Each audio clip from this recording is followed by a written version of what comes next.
Our main focus in this investigation was to evaluate in what ways the US and the USSR employed propaganda to change people's perspectives over the opposing superpower and how effective were these efforts. Before evaluating propaganda, let's go with Tessa with some background information to understand what the situation was. After World War II, the US and the USSR were the world's two new superpowers. Even though they had cooperated in the war, there were problems right beneath the surface that were now in the time of peace coming to light. Both countries had differing opinions of economics, politics, social life, and other things, and they started to expand these beliefs through smaller, weaker countries in Europe. The Soviet Union expanded its beliefs through the eastern side of Europe, while the United States expanded their influence through the West. Let's see what our expert has to say on this. Sophie? In this struggle, both powers wanted to promote their ideologies. The USSR believed in imposing communism as a social, political, and economic system. The ideas of communism spread around the Soviet territory like fire. They even trained infiltrators and spies, slowly tasked in bringing down the American way of capitalism. The US believed that capitalism was the best economic system to employ.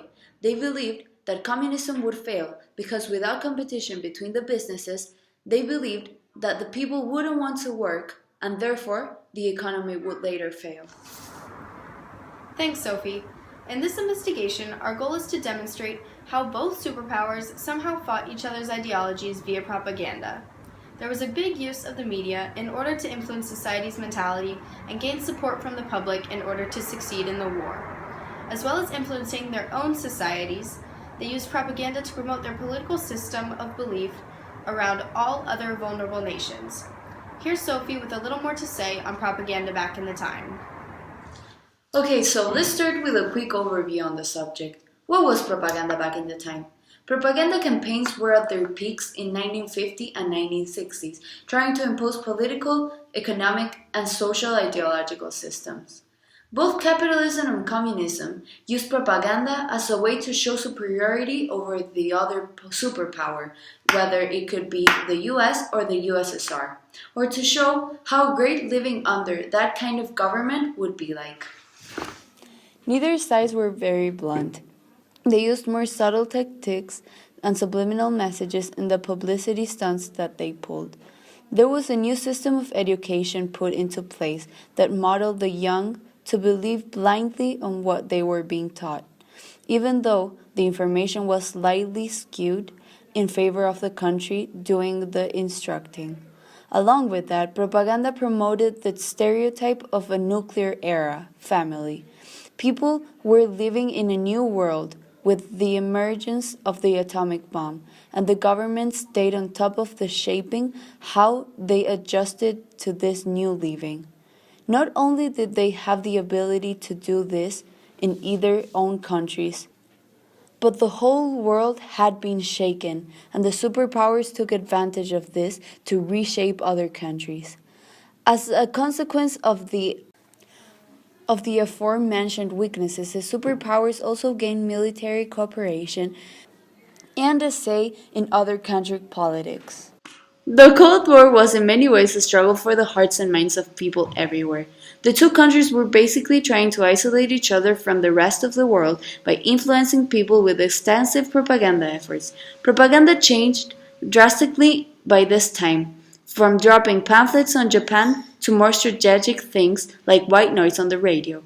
The more exposure people have to something, the more likely they will be to start making it part of their life. Like Sophie said, exposure meant everything. Propaganda was spread and used to influence people through TV shows, radio programs, comedy shows, debates, works of art, and even certain educational pieces that were presented to the public about certain topics. If you had been alive back in the day in the US, you would have seen and heard things like this radio broadcast, whether you were at work or at school or at home. Remember what to do, friends. Now tell me right out loud. What are you supposed to do when you see the flash? Duck and cover. These were audio recordings that were aired on the US radio in the 1940s and 50s. They're a great source to help understand what it was like for U.S. citizens after World War II. Here we can find public service announcements reminding people what to do in the case of an atomic bomb dropping. Duck and cover.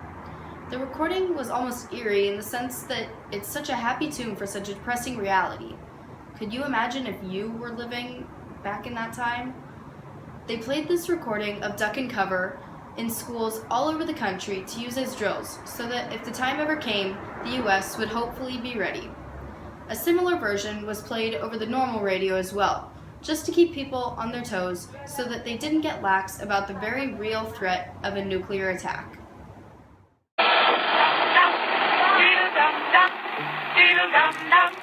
There was a turtle by the name of Bert, and Bert the turtle was very alert. When danger threatened him, he never got hurt. He knew just what to do. He ducked and covered, ducked and covered. Now, you and I don't have shells to crawl into like Bert the turtle, so we have to cover up in our own way. Paul and Patty know this. No matter where they go or what they do, they always try to remember what to do if the atom bomb explodes right then. It's a bomb. Duck and cover. Here's Tony going to his Cub Scout meeting. Tony knows the bomb can explode any time of the year, day or night. Duck and cover. Atta boy, Tony. That flash means act fast. Duck and cover. Duck and cover. He did what we all must learn to do. You And you. And you. And you. remember what to do, friends. Now tell me right out loud. What are you supposed to do when you see the flash?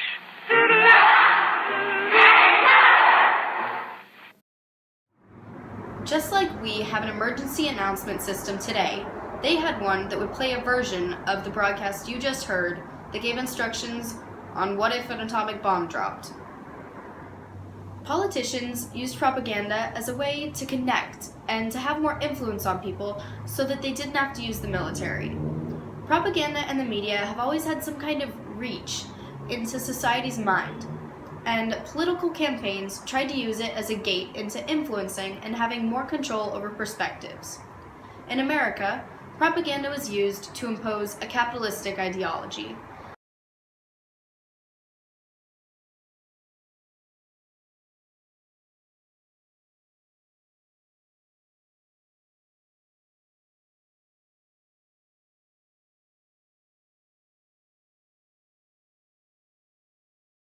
Through propaganda, nations would try to convince people, the public, into supporting the government, the army, among other things. Propaganda contained a lot of political messages, looking forward to approaching to people and causing a positive and cooperative reaction on them.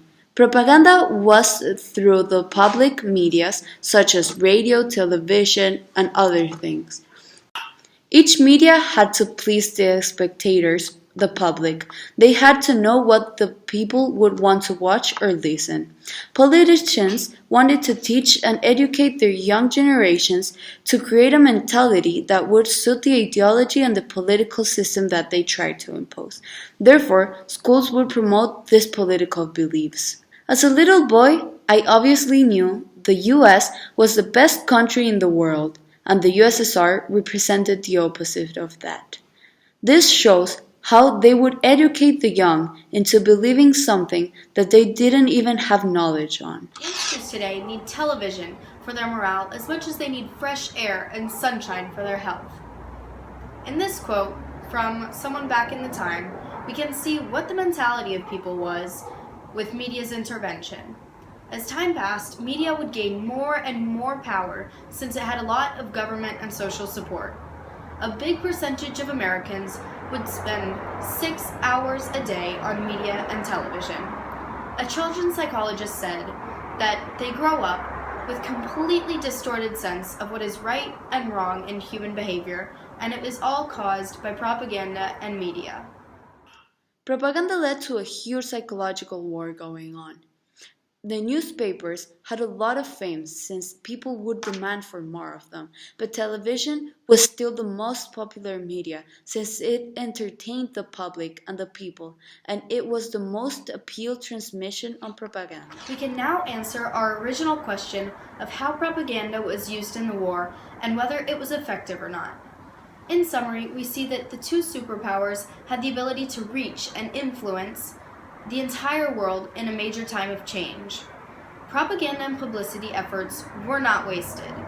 They were in the end what decided the outcome of the war. The propaganda was the force that encouraged soldiers to enlist in order to fight against the spread of the opposing ideology. It helped people through the rough and uncertain time of the creation of the atomic bomb. It made people feel like they were a part of something bigger because before media, only soldiers were a player of war. Now, everyone was informed and could affect the outcome. It was in the end the best thing that US politicians could have used to win the war. It kept the spirits of their people high and showed the world that capitalism was indeed a very good economic system, while communism had kinks that were yet to be worked out. The US took a huge risk in using newly emerging media to inform its population, and it paid off more than they could have hoped. The USSR had a great propaganda strategy as well, but it wasn't good enough. USSR lost the fight for the eyes of the world, and in the end, it was just communism. It was too new of an idea, and the US did a good job of showing most of the world that.